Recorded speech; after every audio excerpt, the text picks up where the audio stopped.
प्राचीन काल में मृकंडु नाम के एक महान ऋषि थे जो अपनी पत्नी मरुद्वती के साथ तपस्या और धर्मपरायण जीवन जीते थे।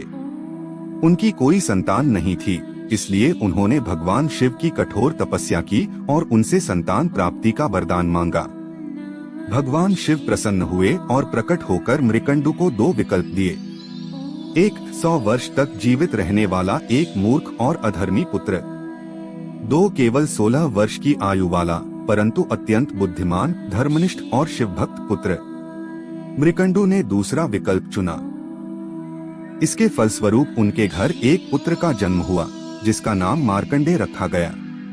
मार्कंडेय बचपन से ही अत्यंत बुद्धिमान, वेदशास्त्रों में निपुण और भगवान शिव के परम भक्त थे। वे हमेशा शिवलिंग की पूजा करते और महामृत्युंजय मंत्र का जाप करते थे। जैसे जैसे मार्कंडेय की 16वीं जन्मतिथि नजदीक आई, मृकंडु और मरुद्वती को चिंता सताने लगी क्योंकि यह उनके पुत्र की मृत्यु का समय था। मार्कंडेय ने अपने माता पिता की उदासी का कारण पूछा तो उन्होंने सारी बात बताई। यह सुनकर मार्कंडेय ने निश्चय किया कि वे भगवान शिव की शरण में जाएंगे। मार्कंडेय ने एक शिवलिंग की स्थापना की और पूरे समर्पण के साथ उसकी पूजा शुरू की। उन्होंने महामृत्युंजय मंत्र का निरंतर जाप किया। जब यमराज उनके प्राण लेने आए तो मार्कंडेय ने शिवलिंग को कसकर पकड़ लिया और भगवान शिव से रक्षा की प्रार्थना की। यमराज ने मार्कंडेय को ले जाने के लिए अपना पाश फंदा फेंका जो गलती से शिवलिंग पर पड़ गया।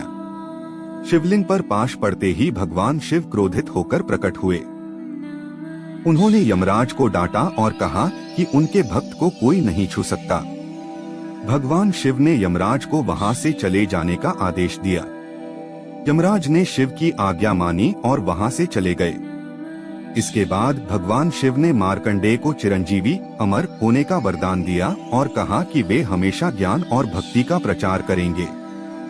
यह कथा हमें सिखाती है कि सच्ची भक्ति और अटूट विश्वास मृत्यु जैसी शक्ति को भी पराजित कर सकता है।